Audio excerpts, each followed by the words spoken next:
এমন আগুন জ্বালিও না যা তোমার অহংকারকে জ্বালিয়ে তুলে ছাড়। ওয়াসিমকে টপকে কি এক দুই দিনে সুপারস্টার হয়েছিলেন জসিম? তো আজকে এই ব্যাপারে আমরা বেশ কিছু কথা বলবো। এটা হয়তো অনেকে জানতে চান, অনেকের ভিতর অনেক রকমের জানার কৌতূহল আছে। এটা আমরা এখন কথা বলবো যে এক দুই দিনে কি ওয়াসিমকে টপকে জসিম সুপারস্টার হয়েছিল?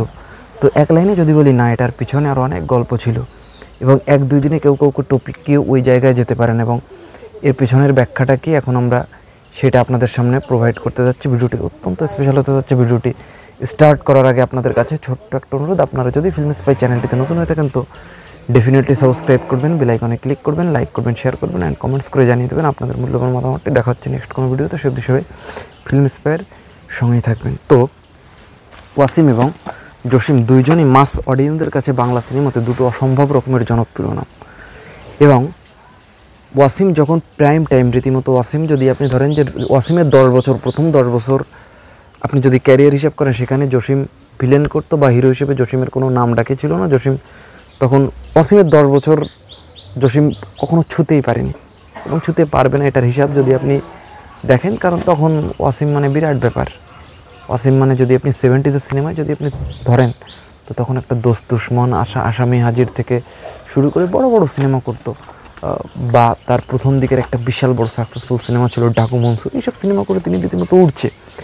এরপরে মিড 80s অবধিও কিন্তু ওয়াসিমকে জসিম ধরতে পারেন। এটা ইউনিভার্সাল ট্রুথ। এখন আবেগ বেঁচে অনেক রকম কথা বলবে, বাট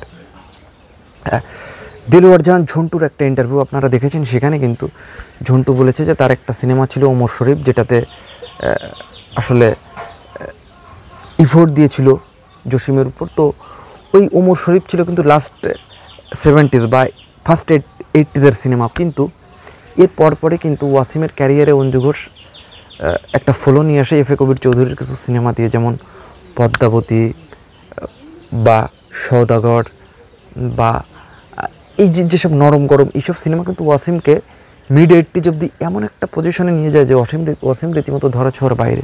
কিন্তু মিড 80s পরপরে মূলত হয় জসিমের প্রপার একটা উত্থান।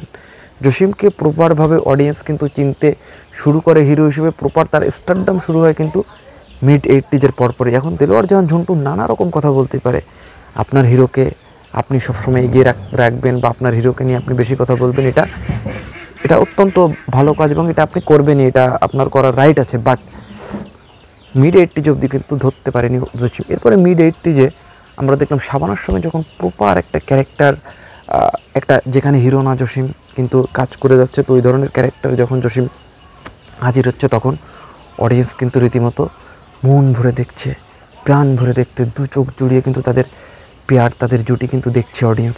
এবং সেইখান থেকে কিন্তু প্রপার কিন্তু উত্থানটা জসিমের হয়ে গেল। অন্যদিকে অঞ্জু ঘোষকে আমরা শিফট করতে দেখলাম, তখন ইলিয়াস কাঞ্চনের সঙ্গে সিনেমা করছে এবং তখন আমরা কিন্তু ওই মুমতাজ আলী বা এফ এ কবিরের ওই সিনেমাগুলো তখন আসলে একটু শিফট করলো, তখন ফোক ফ্যান্টাসি ঢুকে গেল, যার কারণে ওয়াসিমের ক্যারিয়ার তখন মিড 80s পরপরে আস্তে আস্তে ফল ডাউন করতে লাগলো। এবং জসিম তখন শাবানা এবং ফ্যামিলি ড্রামা এবং তার ফাইট এবং ভ্যারাইটিস সর্বগুণ থাকার কারণে জসিম কিন্তু উঠে গেল। জসিমের ভিতর যেমন ভার্সেটাইল অ্যাক্টিংয়ের গুণ ছিল, অলরাউন্ডার হিরো, সব ধরনের ক্যারেক্টারে চ্যালেঞ্জ নিতে পারতো, বিশেষ করে ফাইট ডিরেক্টর ছিল, দিলওয়ার জাহান ঝন্টুর সাপোর্ট ছিল, শাবানার সাপোর্ট ছিল, সব কিছু মিলিয়ে কিন্তু জসিম ধাম করে এগিয়ে যায় না। আস্তে আস্তে সাপোর্ট পেয়ে নিজের যোগ্যতায় কিন্তু জসিম একটা টাইমে ধরা ছোঁয়ার বাইরে চলে যায়।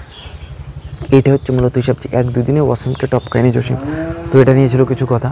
তো কেমন লাগলো? ভালো লাগলে লাইক কমেন্ট শেয়ার জানিয়ে দেবেন আপনাদের মূল্যবান মতামতটি। দেখা হচ্ছে নেক্সট কোনো ভিডিওতে। সব বিষয়ে ফিল্ম সবার সঙ্গে থাকবেন।